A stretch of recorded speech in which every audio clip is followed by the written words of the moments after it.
ॐ पार्थाय प्रतिबोधितां भगवता नारायणेन स्वयं व्यासेन ग्रथितां पुराणमुनिना मध्ये महाभारतम् अद्वैतामृतवर्षिणीं भगवतीम् अष्टादशाध्यायिनीम् अम्ब त्वामनुसन्दधामि भगवद्गीते भवद्वेषिणीम्।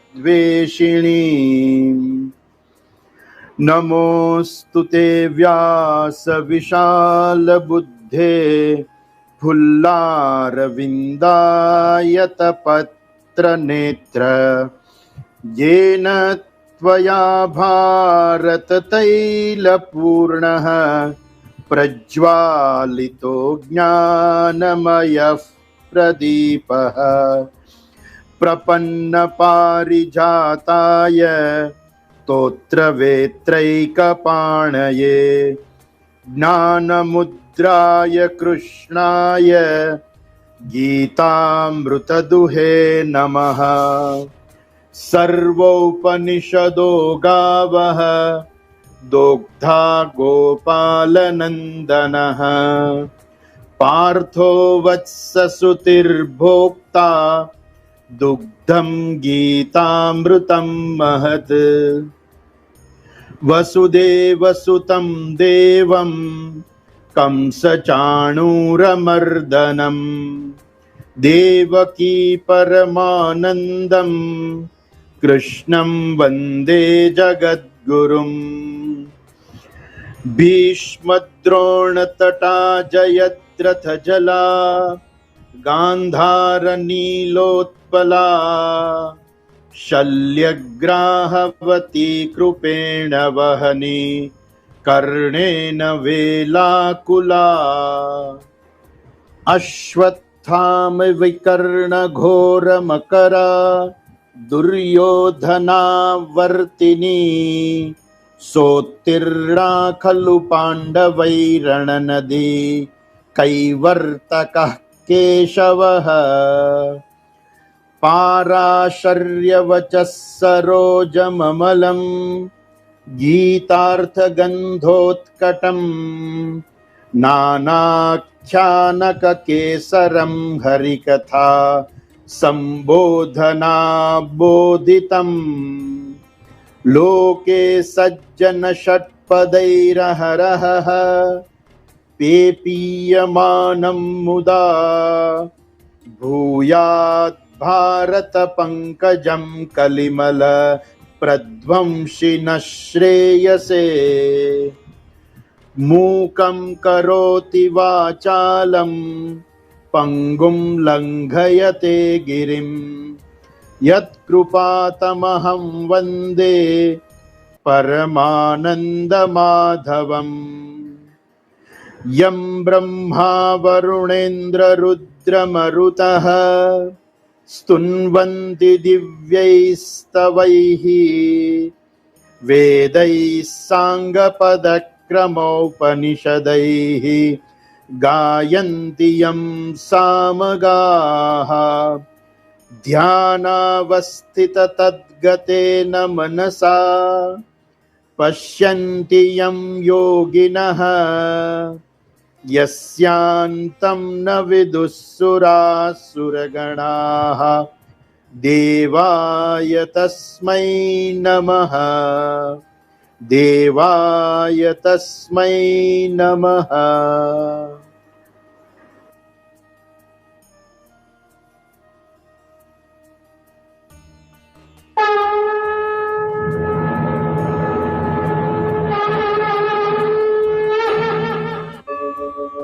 यदा यदा हि धर्मस्य ग्लानिर्भवति भारत अभ्युत्थानम् अधर्मस्य तदात्मानं सृजाम्यहम् परित्राणाय साधूनां विनाशाय च दुष्कृताम् धर्म संस्थापनार्थाय संभवामि युगे युगे।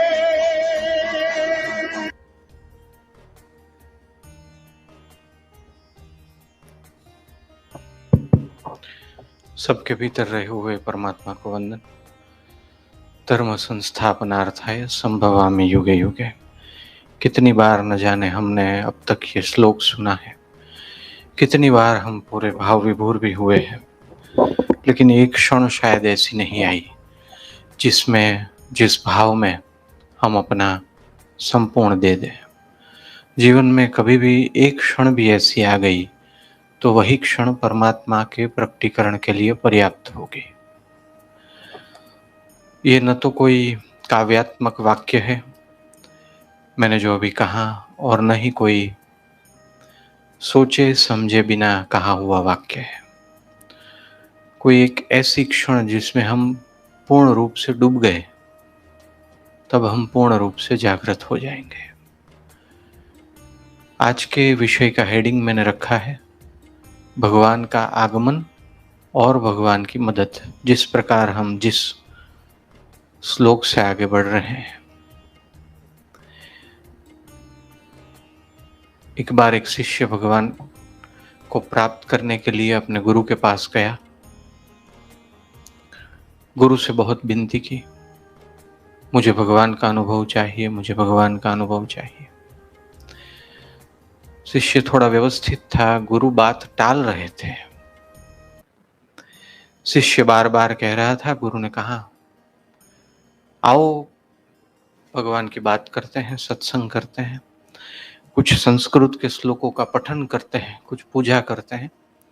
उससे पहले थोड़ा अपने आप को स्वच्छ कर ले, नदी में स्नान कर ले। दोनों गए नदी में स्नान करने के लिए।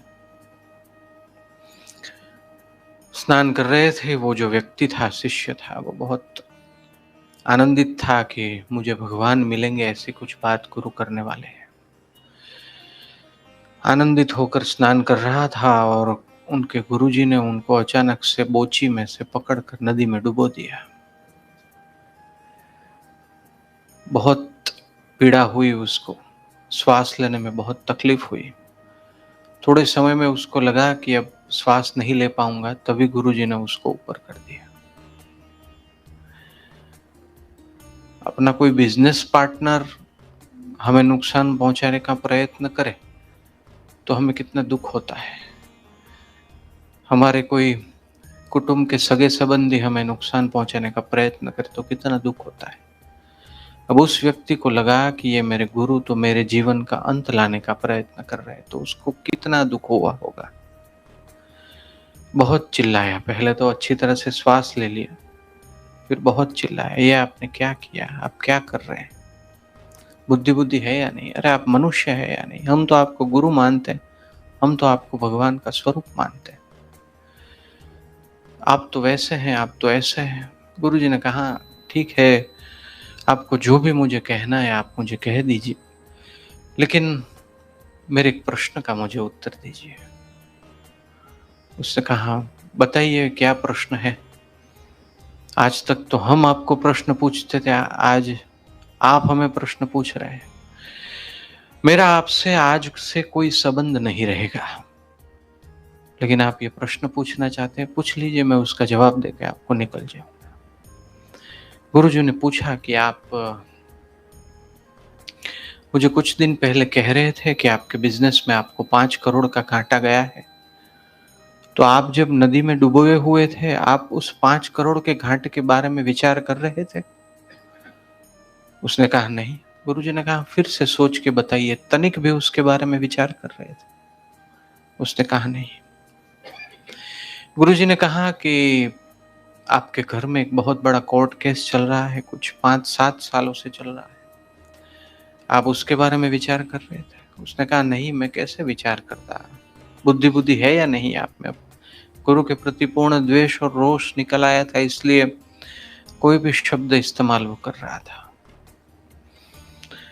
गुरुजी ने कहा ठीक है, मुझे गालियां बाद में दे देना, अभी और एक प्रश्न है, कुछ तुम्हें 6 महीने बाद राष्ट्रपति अवार्ड मिलने वाला है, घोषणा होने ही वाली है, तुम उसके लिए प्रयत्न भी कर रहे थे कि तुम्हारी जो सारी प्रवृत्तियां है उसको सब लोग जाने, तो तुम उसके बारे में विचार कर रहे थे। उसने कहा आप क्यों नहीं समझ रहे, मेरा जीवन दांव पे था, मेरे श्वास दांव पे थे, तब मैं और कोई विचार नहीं कर रहा था।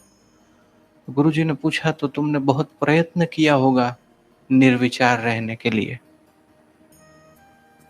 गुरुजी भी जबरदस्त आदमी थे, बहुत प्रयत्न किया होगा निर्विचार रहने के लिए। उसने कहा मैंने कोई प्रयत्न नहीं किया, अगर कोई व्यक्ति मरता हो तो उसको और क्या विचार आ सकता है, और मरते मरते अगर कुछ बचने की संभावना हो तो वो पूरा ध्यान उस बचने की संभावना पर ही देता है। गुरुजी ने माथे पे हाथ रखा और कहा दोस्त सॉरी, अगर तुम्हें पीड़ा हुई हो तो मिच्छामि दुक्कड़म। लेकिन जैसे तुम नदी में डुबोए हुए थे तब एक तान होकर सिर्फ और सिर्फ श्वास लेने का प्रयत्न कर रहे थे, अपने जीवन बचाने के लिए तुम आतुर थे, हर क्षण क्षण के भी अनंत में भाग में तुम आतुर थे। अगर वैसी ही आतुरता तुम्हें भगवान के लिए हो, उसमें और कोई विचार ना हो और कोई भाव ना हो, तो तुम्हें भगवान उसी क्षण मिल जाएंगे। और ये एकदम सही बात है। मैं न मंदिर मस्जिद में, मैं न काशी काबा में, मैं तो तेरे पास में, मैं तो तेरे पास में, मैं मिलता पल भर की तलाश में, मैं मिलता पल भर की तलाश में। कहत कबीर सुन भई साधो, मैं रहता हर श्वासों के श्वास में। सच बात यह है कि प्रभु पल भर की तलाश में मिलते हैं, लेकिन हम उस पल की तलाश कई पलों से कर रहे हैं। एक ऐसी पल आए जिसकी दूसरी पल में बस प्रभु ही हो और कुछ न हो। मैं सच कहता हूं कि जब व्यक्ति को आत्मज्ञान होता है, जब व्यक्ति को भगवान मिलते हैं, तब उसको लगता है कि ये तो एकदम नजदीक थे, मेरे शरीर से भी ज्यादा नजदीक थे। मैं जिस मन को मैं कह रहा हूं उस मन से भी ज्यादा नजदीक थे, एकदम नजदीक थे। अरे नजदीक शब्द भी बहुत दूर है, वो तो मैं और वो ओतप्रोत ही थे, और अनंत काल से ऐसा ही था, लेकिन उस क्षण तक पहुंचने में बहुत देर हो गई। ये जो हमारा स्वप्न चल रहा है अनादिकाल से, उस स्वप्न को तोड़ने के लिए आवश्यकता है ज्ञान की, और उसी ज्ञान के मार्ग पर हम चल रहे हैं। हम कितने भाग्यशाली हैं। आज मैं एक जगह कुछ खाने की चीज थी, तो मैं वहां रह के मेरे साथ जो मेरे विद्यार्थी हैं दोनों खाना खा रहे थे। ये जो म्यूजियम है गेटवे ऑफ इंडिया के पास जो म्यूजियम है, वहां पे एक पानीपुरी वाला था, वहां पे गए। मैंने उससे पूछा भाई पहले भी मैं आपसे मिला था, मुझे आप ये बताइए कि आप छुट्टी कब रखते हैं। उसने कहा साहब कोई छुट्टी नहीं रखता। मैंने कहा कोई इतवार का दिन या कोई दिन छुट्टी नहीं रखता। मैं सोच में पड़ गया, और ये मेरे साथ जो भाई है उनके साथ मैं चर्चा कर रहा था कि इनको कंटाला नहीं आता होगा, बोर नहीं होते होंगे, रोज एक काम, बस पैसों के पीछे दौड़ना। उसकी बहुत मजबूरी है, गरीब आदमी है। मैंने कल आपको एक बात बताई थी, हो सकता है दोनों तरफ पात्रता हो लेकिन कनेक्शन ना हो तो भी तकलीफ। मान लीजिए कि वो जो व्यक्ति था उसमें उसका मन निर्मल होगा, वो अच्छा आदमी होगा, लेकिन भगवान का नाम लेने के लिए, भगवान के बारे में सोचने के लिए, भगवान का ज्ञान स्मरण करने के लिए, भगवान का ज्ञान समझने के लिए उसके पास समय ही नहीं, और उसके पास समझ ही नहीं है कि मुझे ऐसा करना है। हम कितने भाग्यशाली हैं, हमारे पास ये सब है। हमने कल भगवान का आगमन तो कर दिया, लेकिन उसके बारे में हम ज्यादा सोचे, ये बहुत जरूरी है, एकदम क्लियर हो जाए। हमारे मानस पटल की भूमि को इतना फलद्रुप बना दे, मन की भूमि को इतना फलद्रुप बना दे कि भगवान के नाम का एक ही बीज पड़े और मानव उग जाए। गुरु नानक के बारे में कहा जाता है कि वो किराने की दुकान पर कुछ वस्तु दे रहे थे, या ऐसा कोई प्रसंग था जहां पे वो गिनती कर रहे थे, 1 2 3 4 5 6 7 8 9 10 11 12 13। जैसे ही शब्द आया 13, वो एकदम भाव विभोर हो गए। हे प्रभु, ये सब तेरा, ये सब तेरा है, सब तेरा है, मैं भी तेरा, ये विश्व भी तेरा, ये वस्तु भी तेरी। 13 शब्द आया। तेरे में तो कोई आध्यात्मिक बात है नहीं, सिर्फ 13 शब्द आया, लेकिन उनकी मन की भूमि कितनी तैयार थी। उस भाव में वो अंदर उतर गए, प्रभु सब तेरा ही है, प्रभु सब तेरा ही है। तो उनको साक्षात्कार हो गया। अब हमने कहीं पे पढ़ा है कि भाई 1 से 13 गिनने से साक्षात्कार होता है? हमने ऐसा पढ़ा है कि ये मंत्र बार बार पढ़े तो साक्षात्कार होता है। मंत्र तभी मंत्र बनता है, मन उसमें पूर्ण रूप से छा जाए, उसमें पूर्ण रूप से विस्तारित हो जाए। तेरा कोई मंत्र नहीं था। वाल्मीकि जी भूल से मरा मरा बोल रहे थे, मरा मरा कोई मंत्र नहीं था। उनकी मन की भूमि तैयार थी। हम तैयार हैं तो भगवान आएंगे। जैसे हमने पहले बात की कि भगवान तो हमारी ज्यादा प्रतीक्षा करते थे। अर्जुन यहां पूर्ण रूप से तैयार हो गया है, समर्पित हो गया है। समर्पित व्यक्ति के लक्षण देखिए श्लोक नंबर 7 और 8 में। समर्पित व्यक्ति के लक्षण देखिए, हमने देखे ही है, वो श्लोक हमने बोले ही है। समर्पित व्यक्ति देखता है कि प्रभु मैं दोष से युक्त हूं, दोष से युक्त हूं, निज दोष दर्शन से निर्दोष, निज दोष दर्शन से निर्दोष। प्रभु मुझ में बहुत दोष है, मैं दोषों से भरा हुआ हूं। जब व्यक्ति को अपने दोष दिखाई देते हैं तभी वो बढ़िया साधक बन सकता है। हर क्षण उसको लगे मेरी ये भूल है, मेरी ये भूल है, मेरी ये भूल है। कुछ साधक तो अपने दोषों को देखने की ही साधना करते हैं कि मैं देखूं मुझ में क्या क्या भूल है। एक बार जनक राजा के दरबार में जनक राजा चर्चा कर रहे थे कि भगवान को प्राप्त करने के लिए हर कोई प्रयत्न कर सकता है, हम सब भगवान को प्राप्त कर सकते हैं, वगैरह वगैरह। तब एक दरबारी था, जनक राजा का स्वभाव अच्छा था। दरबारी बोला, महाराज आपकी आज्ञा हो तो कुछ बताऊं। जनक राजा ने कहा, बताइए। प्रभु हम तो गृहस्थी ठहरे, गृहस्थ में कितनी सारी चिंताएं होती है, आपको भी थोड़ा बहुत पता है। आपके तो आसपास बहुत सेवक है, आप ऐसी बात कर सकते हैं। हमें तो प्रभु बहुत दौड़ना पड़ता है, आप राजा है, आप कहते हैं, आपका बोल झेलना पड़ता है और हमें बहुत दौड़ना पड़ता है, ये हमारे बस की बात नहीं है। प्रभु लोगों की हमारे पास कितनी अपेक्षाएं होती हैं। गृहस्थाश्रम ने हमें जकड़ के रखा है। जनक राजा ने उनको बहुत समझाने का प्रयत्न किया, लेकिन वो व्यक्ति, हम अपनी मान्यता में जितने दृढ़ रहते हैं उतने परमात्मा में भी दृढ़ रहे तो भी परमात्मा मिल जाए। हम जन्मों से अपनी मान्यता में दृढ़ रहते हैं, नहीं नहीं मैं कहता हूं वही है, अब कोई भी मान्यता हो। ये व्यक्ति ने जनक राजा की बात को पकड़ लिया, नहीं नहीं नहीं राजा जी, गृहस्थाश्रम ने हमें पकड़ के रखा है। जनक राजा ने बहुत समझाने का प्रयत्न किया, नहीं समझे। फिर सभा पूरी हुई, लोगों ने देखा जनक राजा उठ नहीं रहे हैं, तो थोड़ी देर तो देखा, लेकिन फिर वो उठ नहीं रहे थे। तो लोगों ने पूछा, महाराज कोई और आज्ञा है, क्या है? जनक राजा ऐसे ऐसे हिले, लेकिन उठ नहीं रहे थे, कुछ नहीं बोले। फिर से पूछा गया, महाराज थोड़े घबराते घबराते पूछा गया कि इनकी बातों में हमने ना बोला है तो इनको कुछ बुरा बुरा तो नहीं लग गया ना? जनक राजा ने कहा कि मुझे सिंहासन ने जकड़ रखा है, मैं उठ नहीं पा रहा। सब लोग विचार में पड़ गए। जनक राजा हिलने डुलने का प्रयत्न कर रहे हैं, एक्टिंग कर रहे हैं कि वो खड़े हो पाए, लेकिन ऐसा अभिनय कर रहे हैं कि वो नहीं खड़े हो पा रहे हैं। सबने कहा कि राजा जी हम आपको हाथ देते हैं, हम आपका मदद करते हैं। नहीं नहीं नहीं, मुझे सिंहासन ने जकड़ रखा है, मैं खड़ा नहीं हो पाऊंगा, ये असंभव है, बहुत जकड़ के रखा है, आप देख रहे हैं मैं कब से प्रयत्न कर रहा हूं। फिर वो ही व्यक्ति बोला जो कह रहा था मुझे गृहस्थाश्रम ने जकड़ के रखा है।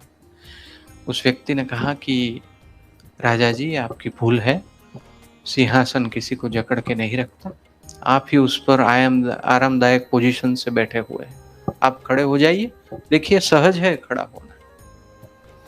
जनक राजा खड़े हो गए। अरे आपकी बात में तो दम है, पर महाशय मैं यही कहना चाहता था, जैसे मुझे सिंहासन ने नहीं जकड़ रखा, मैंने सिंहासन को जकड़ रखा था, वैसे ही महाशय आपने गृहस्थाश्रम को जकड़ रखा है, गृहस्थाश्रम ने आपको जकड़ के नहीं रखा है। बहुत बहुत जरूरी है कि हम ये समझे, पूर्ण रूप से समझे कि हम दोषों से युक्त हैं, हम जो गुनाहों से युक्त है, कर्म बंधन में अपने आप को स्वयं बांध के रखते हैं, उसके कारण ही हम भगवान को प्राप्त नहीं कर पा रहे हैं। भगवान हमें प्राप्त है, जब साक्षात्कार होगा तब जो होगा वो दिखेगा। जब साक्षात्कार होगा तब जो होगा वो दिखेगा। हम स्वप्न में से जब उठते हैं तो दिखता क्या है? स्वप्न में से उठते हैं तो दिखता क्या है? कि हम तो पहले से ही यहां थे। वैसे ही जब हम उठेंगे तब दिखेगा कि हम तो पहले से ही प्रभु में निमग्न थे। श्रद्धा उसके लिए बरकरार होनी चाहिए। जीवन की परीक्षा में हम उतने ही दृढ़ होने चाहिए। एक संत मुझे बहुत पहले मिले थे विद्यार्थी अवस्था में, उन्होंने मुझे एक कहानी बताई थी। उस कहानी का उल्लेख मैंने अपने पुस्तक में भी किया है। वो कहानी कुछ इस प्रकार थी कि एक व्यक्ति भगवान पे बहुत श्रद्धा रखने वाला था, स्टीमर में जा रहा था। अचानक दूर से पवन का बड़ा ही तूफान आया, सब लोग घबरा गए। दरिया के बीचों बीच इतना बड़ा तूफान नजदीक आएगा, हम टकराएंगे, ये जो वाहन है टूट जाएगा, हम सब दरिया में पड़ जाएंगे। सब बहुत चिंता में। ये व्यक्ति स्वस्थ था, नहीं भगवान बचाएंगे, चिंता नहीं है। वो ऐसा सोच रहा था कि भगवान बचाएंगे, और जो वहां पे खंभा था उसको भी वो पकड़ के रखा था। उसके पास जो हाथ पैर थे, उस हाथ पैर का उसने प्रयोग करके खंभा पकड़ के रखा था। वो उस व्यक्ति की तरह नहीं था जिसकी बात हमने कल की, जो कुछ भी प्रयत्न नहीं करता था और सिर्फ भगवान को कहता था भगवान आएंगे और मुझे बचाएंगे। ये ऐसा नहीं था, श्रद्धालु था और भगवान ने ही जो दिया है उसका उपयोग कर रहा था। एकदम नजदीक आ गया तूफान, लोग एकदम हड़बड़ा गए, और लोग भी जो भी जैकेट पहना होता है और नाव लेनी होती है, सब प्रयत्न किया। तूफान टकराया स्टीमर से, स्टीमर टूट गई, सब लोग पानी में गिर गए। सब बचाओ बचाओ एकदम रोने लगे, कराहने लगे। वो व्यक्ति स्वस्थ था, लकड़ी का एक टुकड़ा था, उस पे 2-3 लोग उसको पकड़ के तैर रहे थे। स्वस्थ था, भगवान आएंगे बचाएंगे, लकड़ी का टुकड़ा उसने पकड़ के रखा था। अगर नीचे पैर हिलाने होते हैं तो वो भी वो हिला रहा था, लेकिन वो स्वस्थ था, भगवान आएंगे बचाएंगे। कुछ लोग जो उनके साथ थे, मरने को आए थे, दरिया में डूब रहे थे, वो कह रहे थे भाई क्या बोल रहे हो तुम, हम मर रहे हैं, भगवान नहीं आए तुम्हारे, तुम रहने दो ये सब। उसने कहा पकड़ के रखो, भगवान सब अच्छा करेंगे, कुछ होगा।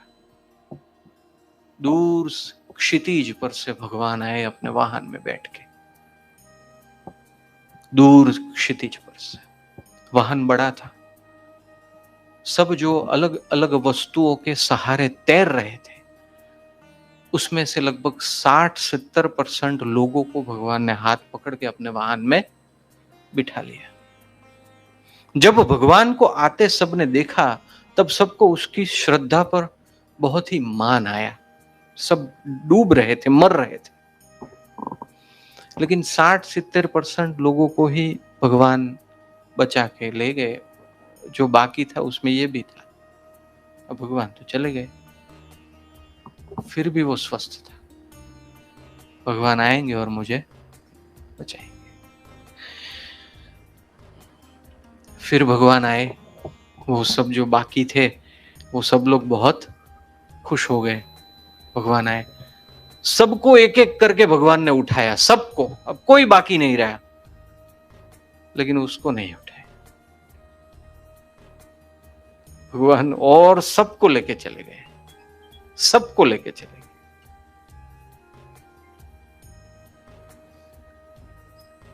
तो अब उसकी हालत कैसी होगी? उसी को श्रद्धा थी कि भगवान आएंगे और बचाएंगे, और भगवान 2 बार आए और उसको ही नहीं बचाया। ये तो श्रद्धा टूट जाती है। अरे प्रभु, परीक्षा लीजिए। हम फिर थोड़े भगवान को भी सलाह देने लगते हैं, गुरु को भी सलाह देने लगते हैं, परीक्षा लीजिए, लेकिन ऐसी भयंकर तो मत लीजिए, थोड़ी हल्की फुल्की लीजिए। हम भी प्रभु वो कुछ लोग तो गजल लिखने लगते हैं। वो कोई एक गजल है, गगनवासी धरा पर बे घड़ी श्वासो लई तो जो। आप यहाँ आइए तो सही, प्रभु आपको पता चले कि हम कैसे दुख में रह रहे हैं। हम ऐसा कहने लगते हैं। अरे भाई, हम ही अपने कारण ही यहाँ पे है। तो वो व्यक्ति फिर भी स्वस्थ था। वो एक लकड़ी के सहारे तैर रहा था कि नहीं, भगवान सब ठीक करेंगे, भगवान सब ठीक करेंगे। भगवान फिर से आए, वो खुश हो गया, भगवान आए हैं। लकड़ी थी वो भी टूट गई थी, तैर रहा था। भगवान ने ऐसे हाथ किया, उसने अपना हाथ लंबाया, भगवान ने लकड़ी खींच ली और चले गए। भगवान ने लकड़ी खींच ली और चले गए। उस संत ने मुझे बताया था, मुझे हर हमेशा अपने हृदय में वो याद रह गया। उस संत ने मुझे बताया था कि ऐसा हो व्यक्ति के साथ, किसी व्यक्ति के साथ, भगवान के भक्त के साथ, साधक के साथ, ऐसी व्यक्ति के साथ जो हुआ, तब भी उसकी श्रद्धा न डगे, भगवान उसके गुलाम हो जाएंगे। तब भी अगर उसकी श्रद्धा न डिगे, भगवान उसके गुलाम हो जाएंगे। मैं बार बार उसको याद करता हूं। हमारे लिए तो ये बहुत कठिन बात है। भगवान परीक्षा मत लेना, अभी तैयारी नहीं की है, गोख्यू नहीं आ बधु। लेकिन उस संत ने कहा, इतनी श्रद्धा दृढ़ हो तो भगवान आपके गुलाम बन जाएंगे। अर्जुन ने अपने जीवन में भले ही श्री कृष्ण को मित्र माना, श्री कृष्ण की पूर्ण प्रतिभा से वो परिचित नहीं था, लेकिन जितनी भी उसकी बुद्धि, समझ, विवेक, हर समय उसका प्रयोग करके श्री कृष्ण की आज्ञा में रहने का प्रयत्न किया। जहां जहां वो क्रोध से उठ खड़ा होता था, भगवान कहते थे, Arjun please wait, Arjun please wait. उसने किया। तो अर्जुन को भगवान गीता सुनाने के लिए तैयार हो जाते हैं। अर्जुन के जीवन में भगवान विश्व रूप दिखाने के लिए तैयार हैं। अब भगवान ने कदम उठा दिया है, तो उसका कारण यह है कि अर्जुन श्रद्धावान था, अर्जुन निष्कपट था, अर्जुन योद्धा था। फिर भी वो भगवान के सामने, या तो श्री कृष्ण अपने परम मित्र के सामने, अपने योद्धा होने का अभिमान बार बार प्रदर्शित नहीं करता था। हम इतने तैयार हैं भगवान के लिए। मैंने पहले भी बताया है कि भगवान को प्राप्त करने के लिए सबसे जरूरी बात है निष्कपटता, निष्कपटता। और हम अगर भगवान की मदद इच्छते हैं, भौतिक कार्य में, सांसारिक जीवन में, या तो आध्यात्मिक कार्य में, तो हम भी ऐसे होने चाहिए। हमने पांडवों के या तो अर्जुन के जीवन में ऐसा कभी नहीं देखा था कि कोई योग्य रूप से उनके पास मदद मांगने आए हो और उन्होंने ना बोला हो। ऐसा था नहीं था। जब दुर्योधन को भी बंदी बनाया गया था एक तीसरे राजा के द्वारा, तब भीम ने कहा अच्छा हुआ, युधिष्ठिर ने कहा नहीं, हमें उनकी मदद करनी चाहिए। पांडव सत्य, न्याय और धर्म के प्रतीक थे। जब वो हर समय जितना उनसे हो सके किसी की मदद के लिए तैयार रहते थे, ऐसे मन के भाव वाले थे। जब वो लाक्षागृह के बाद घूम रहे थे सन्यासियों के वेश में, लाक्षागृह के बाद, तब वो जब एक राक्षस का प्रसंग आया कि राक्षस गांव में से कुछ समयांतर एक व्यक्ति को उठा ले जाता है और उसको खा जाता है, तो कुंती माता की आज्ञा से भीम स्वयं गए कि भले ही मुझे खा जाए मैं जाऊंगा। तो जो लोग दूसरों के सुख के लिए प्रयत्नशील रहते हैं, अगर वो समाज में रहते हैं, अगर वो भले ही कुटिया में भी रहते हैं, लेकिन जीव के दुख को दूर करने की भावना रखते हैं, भगवान उसको मिलते हैं, भगवान उसको मिलते हैं। आज ये बात मुझे कहने का मन हुआ। मैंने ये बात जो मैं कह रहा हूं, मैं खास तौर पे सोच के आया था कि मैं पहले बात बताऊंगा। मैं आज एक जगह जा रहा था, एक लाइब्रेरी में जा रहा था, तो थोड़ी जल्दी थी, लगभग 4 सवा 4 हो गए थे, 5 बजे यहाँ वापस आना था। तो मैंने सोचा कि टैक्सी कर लूँ। टैक्सी यहाँ से जो सामने है वहाँ से की। वो टैक्सी वाले भाई साहब ने पूछा कि नज़दीक है या दूर है, मुझे यहाँ पे रहना है। मैंने कहा एकदम नज़दीक है, हमें थोड़ा जल्दी है, तो आप 5 मिनट में हमें वहाँ रख के आ जाएंगे या तो 10 मिनट में आ जाएंगे, ज़्यादा नहीं। वो टैक्सी वाले भाई ने कहा साहब मेरी पत्नी को ब्रेन हेमरेज हो गया है, इसलिए मैं यहाँ पे खड़ा हूँ और मुझे गांव जाना है और पैसों की ज़रूरत है, और मैं इसलिए खड़ा था कि यहाँ मुझे पैसे मिलने वाले थे। तो मैंने कहा ठीक है, आप वो तुरंत ही वहाँ पहुँच गए। मैंने कहा आपके लड़के हैं? तो नहीं 2 लड़के हैं। मैंने कहा क्या हुआ? कोई बात नहीं, हो जाएगा सब। तो कि मैं इंटरनेट पे यही देख रहा था कि ब्रेन हेमरेज ठीक होता है नहीं। मैंने कहा सब ठीक होता है, सब कुछ ठीक होता है। तब हुए थे गाड़ी के 28 रुपए, मैंने उसको ज्यादा थोड़े पैसे दिए, उसके जरूरत के हिसाब से वो नहीं थे, लेकिन जो मैं तब देख सकता था मेरे खींचे। मैंने कहा भाई देखो, जैसे हमने मदद की और भी मदद कर सकते हैं। मैं ये बात इसलिए कह रहा हूँ, मैंने कुछ किया ऐसा नहीं, शायद उसकी और ज्यादा मदद हो सकती थी, लेकिन ये संसार दुखों से भरा है। संसार में बहुत दुखी व्यक्ति है, हमारे आसपास भी बहुत दुखी व्यक्ति है। अगर हम ऐसे व्यक्तियों की मदद कर सकते हैं जो हमारे आसपास हो और हम उसके लिए प्रयत्नशील हैं, मैं ये मानता हूं तो हम भगवान को प्राप्त करने के लिए लायक व्यक्ति है। अगर हम उसके लिए प्रयत्नशील हैं, ऐसा नहीं है कि हम किसी की जरूरत के मुताबिक उसको पूर्ण रूप से उसी प्रकार मदद कर सके, उसी प्रकार सेवा कर सके। कुछ न कर सके तो एकदम हृदय से प्रार्थना करे, कुछ न कर सके तो उसको योग्य व्यक्ति के पास ले जाए, कुछ न कर सके तो उसको योग्य साधन बताए, उसके कांटेक्ट में रहे, ये भी बड़ी बात है। लेकिन आप देखिए, हम गीता पढ़ते समय ऐसी बातों को शायद कम ध्यान पे लेते हैं या तो नहीं ध्यान पे लेते। हम ज्ञान की बात करते हैं, लेकिन ज्ञान का सूर्योदय, ज्ञान का कमल उसी के मनोभूमि में खिलता है जिसमें ये सारे गुण होते हैं। दया, शांति, समता, क्षमा, सत्य, त्याग, वैराग्य, होय मुमुक्षु घट विषय ते कहिए सौभाग्य। दया, शांति, समता, क्षमा, सत्य, त्याग, वैराग्य। भले ही अर्जुन अभी ये सब कह रहा है, लेकिन वो इन सब गुणों से युक्त था। भले पूर्ण रूप से न होगा या तो उस क्षण में न होगा, लेकिन ये सब गुणों से युक्त था, और सब गुणों से युक्त होकर वो भगवान की शरण इच्छता था। और वो कुछ झूठ भी नहीं बोल रहा था, प्रभु मुझे उपदेश दीजिए, मैं कुछ समझ नहीं पा रहा। कुछ भी उसने भगवान से ऐसी तैसी बात नहीं कही, प्रभु वैसे मैंने निर्णय कर लिया है, लेकिन आप मुझे बताइए तो मैं वो भी ऑप्शन में रखता हूं। प्रभु मेरे पास 3 विकल्प है, आप कुछ बताते हैं तो मैं 3 विकल्प में शायद चौथा विकल्प भी अंदर डाल दूं। नहीं, भगवान मैं आपका शरणागत हूं, भगवान मैं आपका दास हूं, मुझे उपदेश दीजिए। ऐसा कहा इसलिए भगवान ने अपना परमात्मा स्वरूप कहने की शुरुआत की।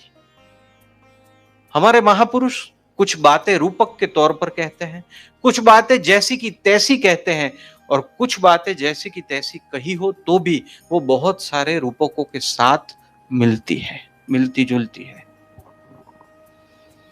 आगे अर्जुन कह रहे हैं जो हमने कल देखा, क्योंकि पृथ्वी में निष्कंटक धन धान्य संपन्न राज्य को या देवताओं के स्वामित्व को पाकर भी मैं ऐसा कोई उपाय नहीं देख रहा हूं जो मेरी इंद्रियों के सुखाने वाले शोक को दूर कर सके, इसलिए मुझे आप ही उपदेश दीजिए कुछ असाधारण। स्वामी विवेकानंद कहते थे कि अगर मुझे 99 नचिकेता जैसे युवक मिल जाए, 99, स्वामी विवेकानंद का ये बहुत प्रसिद्ध वाक्य है, तो मैं पूरा संसार बदल दूं। अब नचिकेता कैसा व्यक्ति था? कठोपनिषद का पात्र है।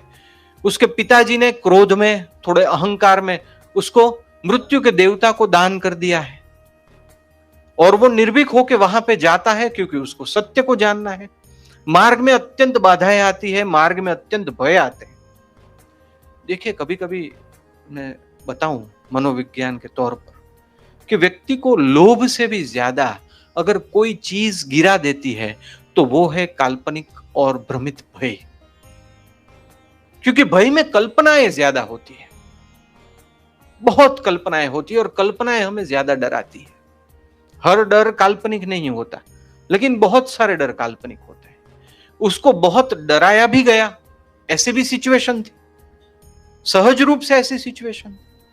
उसको प्रलोभन भी दिया गया, अच्छा ये ले लो, अच्छा ये ले लो। अंत में तो उसको ऐसा कहा गया कि तुम ब्रह्म ज्ञान की बात करते हो, रहने दो। उसको कैसा प्रलोभन दिया गया?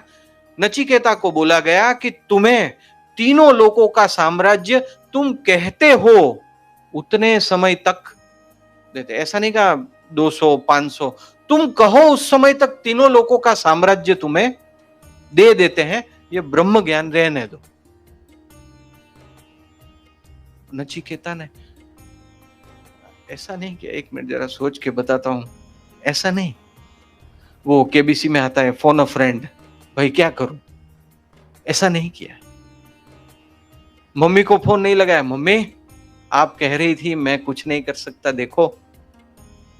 हमारे पास जब प्रलोभन आते हैं तब हम अलग अलग विचार करने, उसने एक क्षण भी विचार नहीं किया। उसने ये विचार किया कि जिस ब्रह्म ज्ञान के बदले में मुझे तीनों लोकों का साम्राज्य मिल रहा है, और वो भी मैं इच्छा करूं उतने समय तक, वो ब्रह्म ज्ञान कितना अद्भुत होगा कि जिसको छोड़ने के लिए मुझे इतना बड़ा मिल रहा है, अब तो मुझे उसके अलावा और कुछ चाहिए ही नहीं।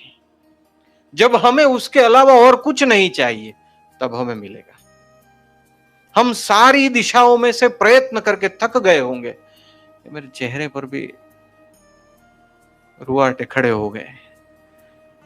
हम सारी दिशाओं में प्रयत्न करके थक गए होंगे, प्रभु आप कहिए। द्रौपदी जी ने दोनों हाथों से प्रभु को बुलाया, प्रभु अब आप आइए। हम इतनी तीव्रता से प्रभु को पुकारेंगे और आसपास कोई अन्य विचार नहीं होगा, कोई अन्य भावना नहीं होगी, किसी चीज में हम परोए हुए नहीं होंगे। हमारी होशियारी, हमारा अहंकार, हमारा मोह, हमारा लोभ, ये तो बहुत दूर की बात है। कोई सामान्य अन्य सच्चे और अच्छे विचार में भी हम प्रवृत्त नहीं होंगे। तब भगवान कहेंगे चल भाई, मेरे आने का समय हो गया है। क्योंकि सही बात यह है, ये अर्जुन कह रहे हैं कि ये धन धान्य राज्य देवताओं के स्वामित्व को प्राप्त कर भी मेरा ये शोक दूर नहीं होगा। अर्जुन अच्छा सोचने लगा है, उसको ये भी विचार आ रहा है इस श्लोक में कि ये सब प्राप्त होगा तो भी सभी प्रश्नों, जीवन के सभी प्रश्नों का तो अंत होगा नहीं। ये सब मुझे प्राप्त हो जाएगा तो अभी ये प्रश्न है, शायद और भी प्रश्न तो ये जीवन का नाम जीवन रखे या प्रश्न रखे, ये ही प्रश्न है। कुछ मुझे लगता है कि मनुष्य जैसे जैसे भौतिकवाद में आगे बढ़ेगा, एनसाइक्लोपीडिया में संशोधन होगा। जीवन का पर्याय तो प्रश्न ही है, जीवन का पर्याय तो संघर्ष और संग्राम ही है। अर्जुन, मुझे और कुछ नहीं चाहिए, ऐसा कहते हैं कि सिकंदर जब विश्व विजय करने निकला तब उसके गुरु एरिस्टोटल को पूछा था कि मैं आपके लिए क्या लेकर आऊं गुरुजी। ऐसा कहा जाता है कि एरिस्टोटल ने कहा कि ये भारत करके कोई देश है, वहां पे बहुत ज्ञानी जन रहते हैं, हो सके तो वहां से कुछ ज्ञानी या तो ज्ञान लेके आना। और जब वो भारत आया, भारत से लगभग हारा थाका हुआ वापस जाने ही वाला था, तब उसको पता चला कि कोई एक बहुत अद्भुत महात्मा जो लगभग लगभग दिगंबर अवस्था में रहते हैं वो कहीं पे है। कहीं पे पढ़ा था, 10 से शायद उस महात्मा का नाम है। तो बहुत ज्ञानी है, बहुत जानकार है, भूत भविष्य सब बताते हैं वगैरह वगैरह। तो अपने सेनापति को भेजा कि ये जंगल में ही रहते हैं, कुछ नहीं, कुछ खाते पीते नहीं है, या तो ऐसा कुछ है, जाओ तुम उसको ले आओ, कहो दुनिया का सम्राट बुला रहा है। क्या कहा? कहो दुनिया का सम्राट बुला रहा है। वो सेनापति तो गया और कहा चलिए। महात्मा ने ऊपर देखा, ये कौन मूर्ख आया है, मुझे चलने के लिए कह रहा है, चलिए। महात्मा ने कहा कहाँ जाना है भाई, दुनिया के सम्राट आपको बुला रहे हैं, आप बहुत भाग्यशाली व्यक्ति है, ऐसे जंगल में पत्तों के बीच पड़े हैं, आइए दुनिया के सम्राट आपको क्या क्या देंगे। उसने कहा कौन सा सम्राट? मैं जो दुनिया के सम्राट को जानता हूं उसने तो मुझे ऐसा कहा नहीं, तुम्हें डायरेक्ट मैसेज भेजा क्या? देखिए आपने सम्राट सिकंदर का नाम नहीं सुना। सिकंदर का मूल नाम अलेक्जेंडर, और उसको यूरोप के इतिहास में अलेक्जेंडर द ग्रेट कहा जाता था। कहा जाता है कि वो ईरान के क्षेत्र से आकर आया, तब उसका नाम सिकंदर हुआ, और हम ज्यादा उनको इस तरह से जानते हैं। एरिस्टोटल को कहीं कहीं पे हमारे प्राचीन ग्रंथों में ऋषि अरस्तु के नाम से जाना जाता है। एरिस्टोटल उनका जाना पहचाना नाम है और हम उसी नाम से उनको बुलाएंगे। उसने कहा भाई साहब, और कोई सम्राट नहीं है, जो सम्राटों का सम्राट है वो मेरे अंदर उगा हुआ है, मुझे किसी की जरूरत नहीं है, मैं इतना आनंद में हूं, मैं इतना आनंद में हूं, ये तुम्हारी सारी चीजें मेरे लिए कुछ काम की नहीं है। उसने भय बताया, प्रलोभन बताया, लेकिन वो नहीं आया। सेनापति वापस आ गया। सिकंदर को बड़ा क्रोध आया। जिसका मैं बड़ा होता है उसको लगता है कि ये जो भी अन्य मैं है वो मेरे मैं के नीचे ही रहने चाहिए। जिसका मैं बड़ा होता है उसको लगता है ये जो अन्य मैं है दुनिया के या तो मेरे आसपास के, ये सब मैं मेरे नीचे ही रहने चाहिए। उसको भी ऐसा था, मैं सिकंदर मस्त कलंदर है? तब वो अमिताभ बच्चन का गाना नहीं आया था, नहीं तो वो भी गाता है, वो मुकद्दर का सिकंदर जाने मन कहलाता है। तो वो गया, जाके तुरंत कहा मैं सम्राट, मैंने आपको बुलाया, आप आए नहीं, आप नहीं कहा होगा, तुम कहा होगा, चलो। नहीं भाई मुझे नहीं आना है, मैं यहाँ पे हूँ, भगवान के आनंद में हूँ। तुरंत ही तलवार निकाली, मार दूंगा, नष्ट हो जाओगे, वो भी तड़पा के मारूंगा। बहुत तेजस्वी आंखों से, निश्चल मन से और कोई भी प्रकार के भयगम्य रिएक्शन के बगैर उस संत ने बोला मुझे कोई नहीं मार सकता भाई, मैं अमर हूं, और तुम्हारे जैसे अनेक आए अनेक गए, लेकिन वो जहां से आते हैं मैं उसके साथ मिला हुआ। सिकंदर झुक गया कि अरे इसके पास तो जो संपत्ति है वो बहुत बड़ी है, ये इसके लिए मेरे पास शब्द नहीं है। ऐसी संपत्ति अर्जुन मांग रहे थे। अब आगे बोलते हैं संजय। एव मुक्त्वा ऋषिकेशम गुडाकेश परंतप न योत्स्य इति गोविंद मुक्त्वा तुष्णिम बभूव। संजय बोले हे शत्रुतापन धृतराष्ट्र, निद्रा विजयी अर्जुन अंतर्यामी भगवान श्री कृष्ण से इस प्रकार कह चुकने के बाद साफ साफ यह कहकर कि मैं युद्ध नहीं करूंगा, चुप हो गए। अब इसमें सब तो ऊपर आ गया है, लेकिन ये जो लास्ट का सेंटेंस है ये बहुत है, चुप हो गए। ये चुप हो जाना बहुत जरूरी है। हम चुप ही नहीं होते। या तो बाहर से बोल बोल करते हैं या अंदर से बोल बोल करते हैं। एक प्रसंग महाभारत का, वेद व्यास जी ने महाभारत लिखवाया गणेश जी के पास। ऐसा कहते हैं कि वेद व्यास जी ने पूरा लिखवाने के बाद गणेश जी से पूछा कि आप तो कुछ बोले ही नहीं और आप निरंतर लिखते रहे, आपने कुछ कहा ही नहीं। तब गणेश जी कहते हैं कि इतना अद्भुत और बड़ा कार्य हो रहा था, मैं उसमें विक्षेप कोई भी प्रकार से आए ऐसा नहीं सोचता। कुछ बोलने की आवश्यकता ही नहीं थी, ज्ञान की धारा चल रही थी, मैं लिख रहा था। चुप होना बहुत आवश्यक है। बहुत पहले मैंने एक बात पढ़ी थी, एक संत महिला थी, आत्मज्ञानी थी, अब तो मुझे उनका नाम याद नहीं है, उनके बारे में लेख था। उन्होंने एक पुस्तक प्रसिद्ध की, बहुत असाधारण पुस्तक थी। अगर वो पुस्तक समझ में आया तो सबको आत्मज्ञान हो जाए। एक व्यक्ति ने वो पुस्तक उठाई, सारे पन्ने खाली, कुछ नहीं लिखा था। संत महिला ने वो पुस्तक प्रसिद्ध की, उसके सारे पन्ने खाली थे और वो सबको यही उपदेश देती थी, आप चुप हो जाइए, आप चुप हो जाइए। बाहर से ज्ञान लेने के लिए भी ये जरूरी है कि हम बाहर से चुप हो जाए, और ज्ञान भीतर योग्य रूप से योग्य जगह लग जाए, उसके लिए भी जरूरी है कि हम चुप हो जाए। एक बढ़िया लेख था, उसका हेडिंग था, भगवान ने घोंघाट गमतो नहीं। कबीर जी की एक पंक्ति थी, उसका अर्थ था कि भगवान तो ये जो चींटी होती है उसके पैर में घुंघरू बांध दो तो उसकी आवाज भी सुनता है, लेकिन हमने आसपास बहुत आवाज करके रखी। जैसे ही व्यक्ति पूर्ण रूप से चुप हो जाता है, उसको भगवान मिल जाते हैं। चुप होना है। अब हम कहे सारा अहंकार वो डाल दे तब भगवान मिलते हैं, ये भी सही है। हम कहें सारी इच्छाएं डाल दे तब भगवान मिलते हैं, ये भी सही है। हम कहें भक्ति में संपूर्ण समर्पित हो जाए तब भगवान मिलते हैं, ये भी सही है। हम कहें चुप हो जाए तब भगवान मिलते हैं, ये भी सही है। एक ही बात के अलग अलग पर्यायवाची, परिस्थिति जन्य पर्यायवाची शब्द है। मैं शब्द प्रयोग करता हूं, परिस्थिति जन्य पर्यायवाची शब्द है। लेकिन हम ग्रहण करें।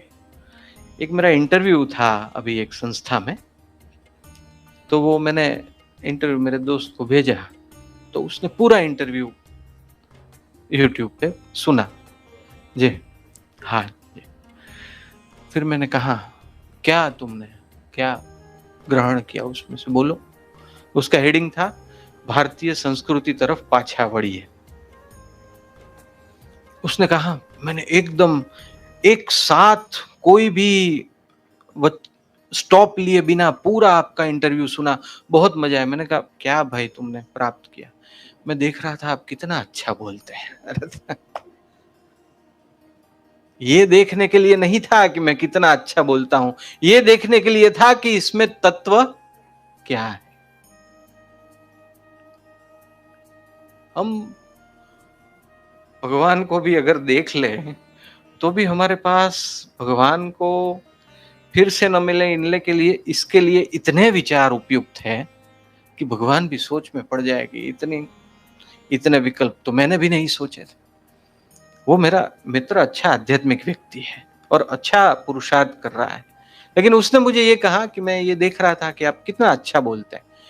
मैंने कहा बस इतना ही देखा? फिर उसने मुझे एक्सप्लेन किया, नहीं मैंने और भी देखा सुना, मैं ये सीखा। लेकिन सबसे पहली बात जो व्यक्ति बताता है ना, वो उसके मन में मूल रूप से अंकित होती है। तो हम स्कैटर्ड ना हो जाए, पूरे चुप हो जाए। एक व्यक्ति सत्य की शोध में गया एक जैन साधु के पास। जैन संप्रदाय बौद्धों का एक संप्रदाय है, वो जापान से आया है। जैन का अर्थ ध्यान होता है, जापान में उद्भवित हुआ है, ऐसा कहा जाता है। वो जैन साधु पर्वत पे रहते थे, बहुत दौड़ के वो गया। उसको सत्य की बहुत लगनी थी, तत्परता थी, बहुत तत्परता आवश्यक है, तत्परता थी। वो जाके मिला, एकदम उसके श्वास फूल गए थे। साधु ने कहा बैठो भाई बैठो, वो मैं आपके पास सत्य लेने आया हूं, मैं ये मानता हूं कि ब्रह्म तो एक है, लेकिन फिर उसने ऐसा कहा है कि ब्रह्म के दो रूप है, लेकिन वो रामानुजाचार्य ने ऐसा कहा है, लेकिन शंकराचार्य जी ने ऐसा कहा है। लेकिन मैं आपको बात बताऊं, मैंने आज से 30 साल पहले वो जो प्रवचन सुना था उसमें मैंने ऐसा सुना था, लेकिन मैं जो मेरे साथ पुस्तक लाया हूं, लेकिन उसके 10वें पन्ने के दूसरे अध्याय में ऐसा लिखा है। और फिर भी मैं आपको एक बात बताऊं, जैन साधु ने कहा भाई आप बहुत थके हुए हैं, चलिए पहले चाय पीते हैं। उस संप्रदाय में चाय पीने का एक आध्यात्मिक रिवाज है। तो चाय बना ली और जैन साधु परोस रहे थे, वो उनका तो बोलना चालू ही था। आपको पता है भगवान ने उस अध्याय में कहा, मैं थोड़ी काल्पनिक बात कर रहा हूं, आपको पता है कि भगवान ने उस अध्याय में कहा है ममैवांशो जीवलोके जीवभूत सनातन। अगर मैं उसका स्वरूप हूं तो मुझे ही क्यों ज्ञात नहीं है कि मैं उसका स्वरूप हूं? ये भगवान ने कहा है या वेद व्यास जी ने कहा, क्या सत्य है? वो सत्य पूछ रहा था या कह रहा था, ये स्पष्ट नहीं हो पा रहा था। वो सत्य जानने गया था, वो सत्य पूछ रहा था या कह रहा था, वो स्पष्ट नहीं हो पा रहा था। तो जैन साधु वो चाय पिरोस रहे थे कप में, और कप तो कप का भर चुका था, लेकिन वो चाय डाल ही रहे थे। चाय बोलते हैं हिंदी में, मैं चा कह रहा हूं। तो फिर उसने कहा अरे महात्मा जी, ये चाय तो बाहर गिर रही है, कप कप का भर चुका है।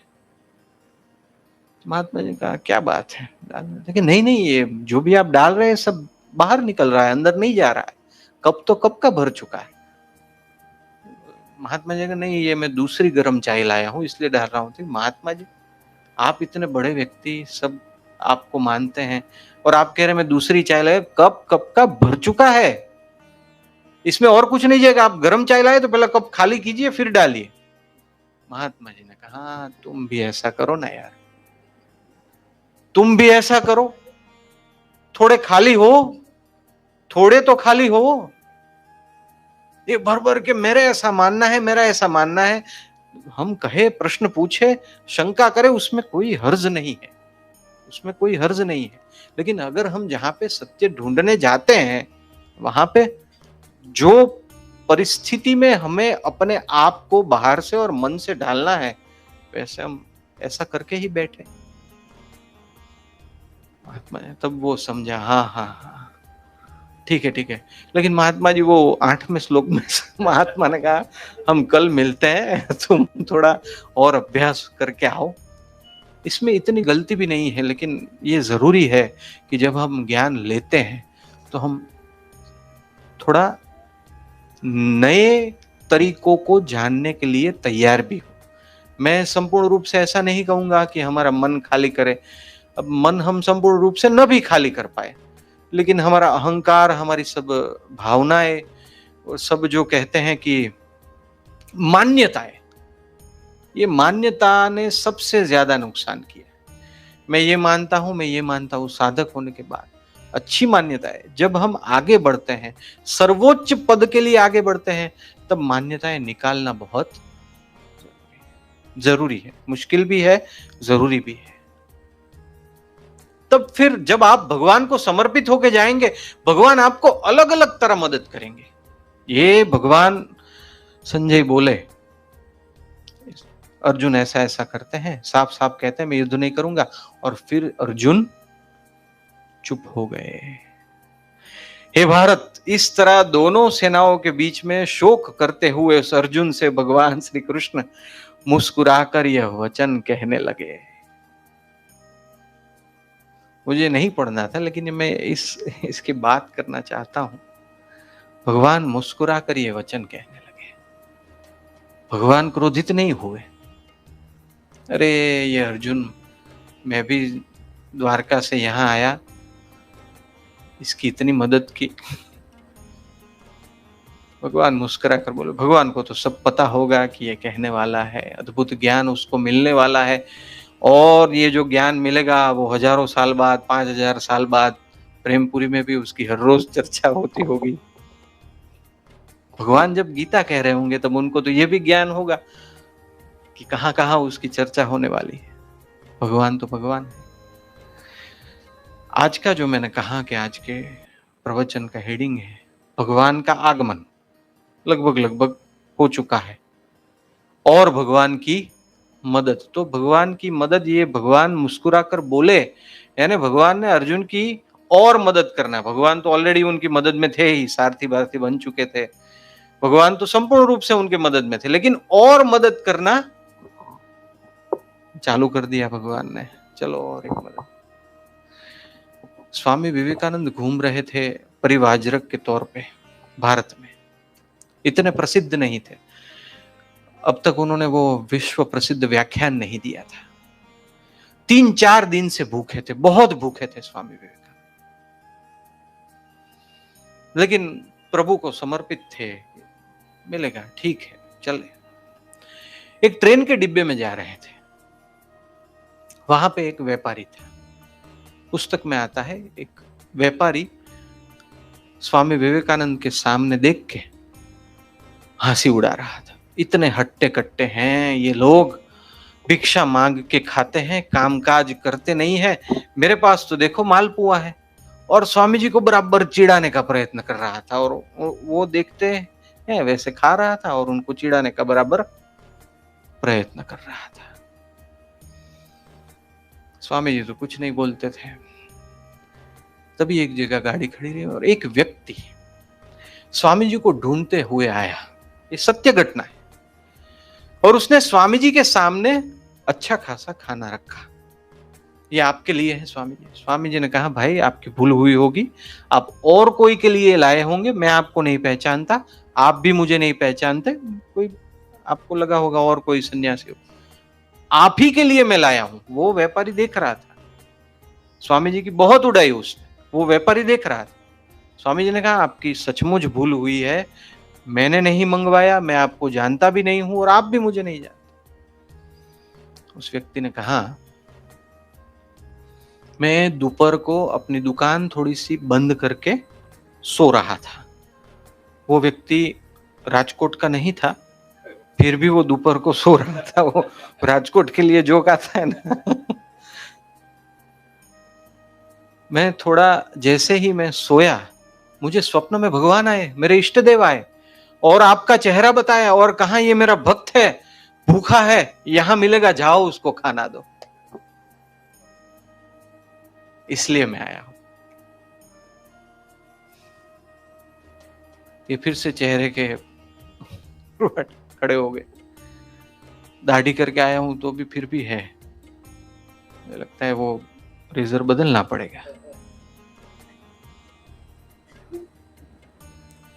स्वामी जी तो भाव विभोर हो गए भगवान, और वो व्यापारी माफी मांगने लगा, प्रभु गलती हो गई। व्यापारी को अचानक लगा जिसका ध्यान स्वयं प्रभु रखे उसके साथ दुश्मनावट अच्छी नहीं है। जिसके पक्ष में श्री कृष्ण खड़े हो, ये महाभारत में सीरियल में भी आता है, दुर्योधन हंसते हंसते शकुनी जी के पास आता है। आज तो जोरदार घटना हुई। शकुनी ने कहा क्या हुआ मेरे बच्चे, मेरे भांजे, ऐसा। दुर्योधन ने कहा कि अर्जुन तो मूर्ख निकला, वासुदेव को मांग लिया, मैंने पूरी नारायणी सेना मांग ली। शकुनी ने कहा अरे मूर्ख, ये अकेला वासुदेव विश्व की किसी भी सेना के सामने भारी है, बड़ी मूर्खाई करके आए हो तुम। तो जो वो व्यापारी तो माफी मांगने लगा, अरे भगवान ध्यान रखते हैं कहीं मेरा धंधा न चौपट हो जाए। दूसरा एक ऐसा ही प्रसंग, सत्य घटना, एक स्वामी मुक्तानंद यहाँ गणेशपुरी में, स्वामी नित्यानंद के शिष्य, 30-35 वर्ष उन्होंने साधना की, बहुत लंबे समय तक साधना की। उनके जीवन का एक प्रसंग है। एक बार कहीं से जा रहे थे, भूखे थे, तो एक सन्यासी ने या तो किसी व्यक्ति ने, मुझे एग्जैक्ट याद नहीं, उनको खाना दिया। तो जो सन्यासी ने, जिस व्यक्ति ने उनको खाना दिया, वो 10 या तो 20 रुपए का खाना उसने लिया था, एक ही प्लेट ली थी, और एक ही प्लेट में थोड़ी पूरी और थोड़ा साग उनको दिए, बाकी अपने लिए रखे सन्यासी। वो मुक्तानंद बाबा ने खा लिया और मन में सोच, भगवान आप भी बड़े कंजूस है, पेट भरा उतना तो नहीं मिला, आधा ही मिला। वो सन्यासी ने कहा आप थोड़ी देर सो जाइए, लेकिन वो ऐसा सोचते सोचते सो गए। ये भगवान अधूरा काम। भगवान को जब वो उठे तब जिस व्यक्ति ने उनको खाना दिया था वो वही थे, और आधा जो खाना बाकी था उन्होंने उसको दे दिया। ये लो, मैंने तुम्हें आधा खाना इसलिए दिया था कि बहुत दिनों से तुमने खाया हुआ नहीं था, एक साथ सारा झापट जाते तो और अस्वस्थता होती। ये लो, पूरा ले लो, और तुम्हें आराम करने के लिए मैंने इसलिए बोला कि तुम ये सब अस्वस्थता में न पड़ो। मुक्तानंद जी ने सोचा भगवान कंजूस है, आधा ही मिला, और भगवान तो किस प्रकार उस परमेश्वर की मदद मिलती है। लेकिन हमें उस स्वामी विवेकानंद और स्वामी मुक्तानंद जैसे महापुरुषों की बात करते हैं तो हमारे जीवन में ऐसा प्रसंग आए और हमें ऐसी भगवान की मदद न मिले तो हम ये ना सोचे प्रभु वो तो, लेकिन हम उनके जैसी पात्रता न रखते हो। और ऐसा नहीं है कि हर समय वो भूखे थे और भगवान आए थे। भगवान कभी कभी बहुत जबरदस्त परीक्षा भी ले लेते हैं, और ऐसी परीक्षा लेते हैं कि व्यक्ति पूरा टूट जाए। वो परीक्षा उनके कर्मजन्य जो पाप पुण्य है उनके परिणाम स्वरूप ही निकलती है। हम उसको एक दृष्टिकोण से भगवान की परीक्षा कहते हैं, लेकिन दुख आती है, पीड़ा आती है, वो देखते हैं ये व्यक्ति मुझ में कितना रमा हुआ है।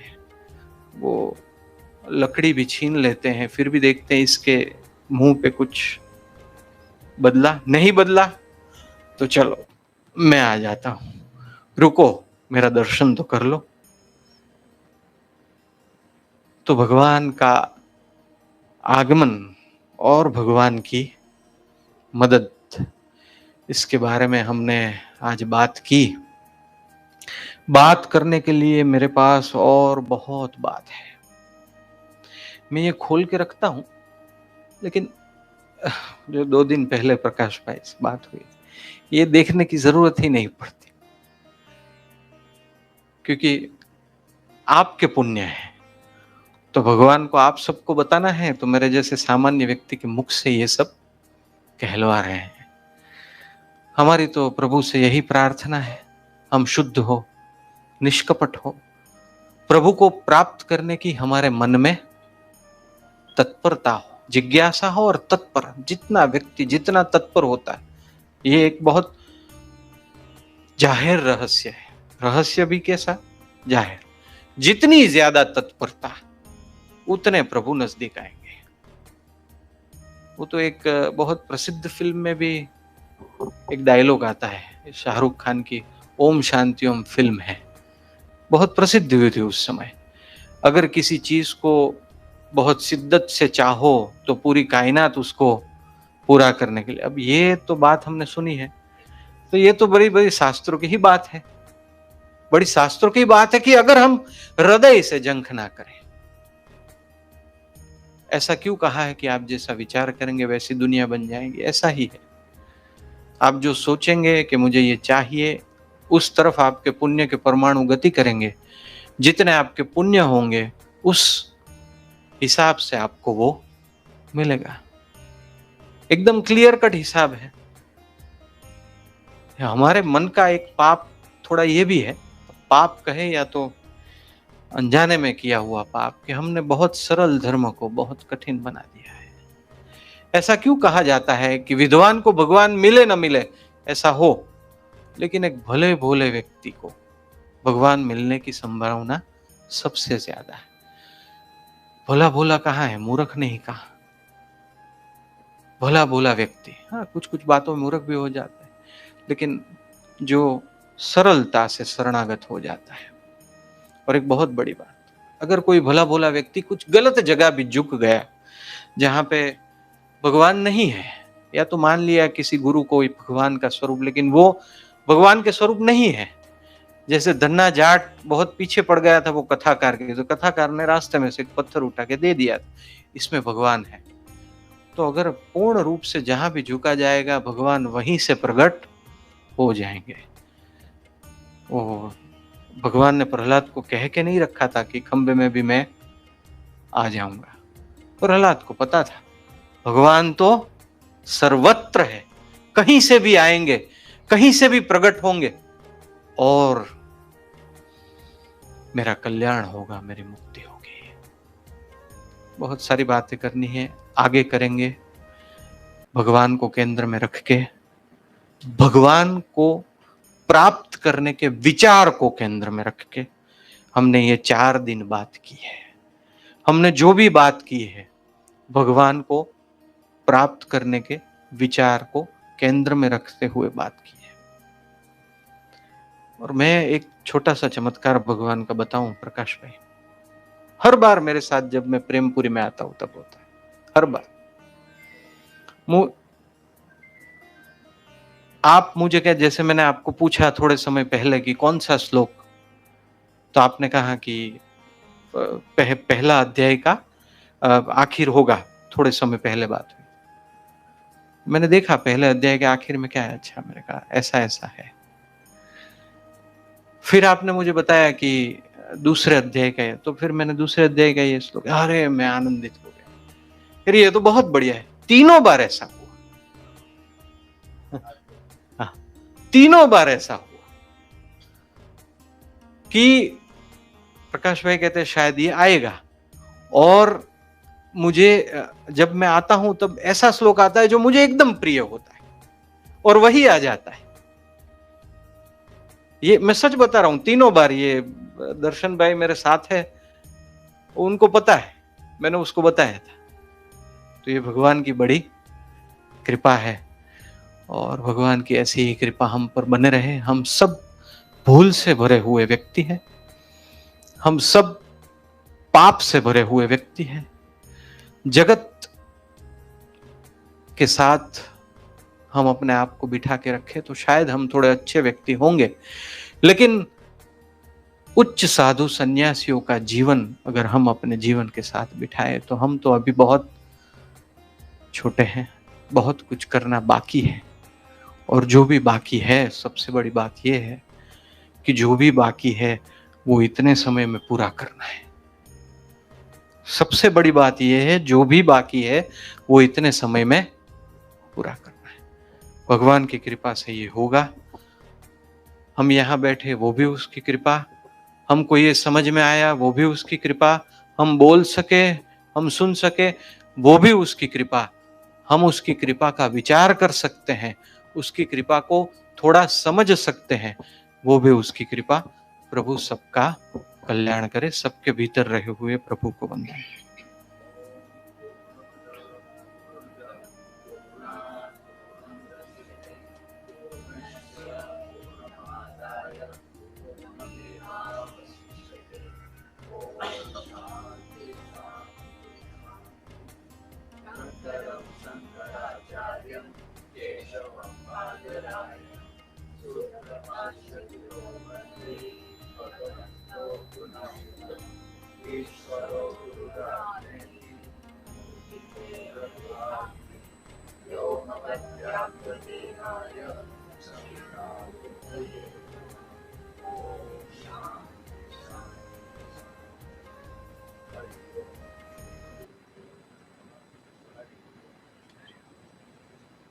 जुड़िए हमारे साथ एक ऐसी यात्रा में जहां कठिन लगने वाले आध्यात्म की सरल समझ के द्वारा सबके जीवन के प्रश्नों का हल मिलता है। हमारे चैनल को सब्सक्राइब करें और बेल आइकन दबाएं।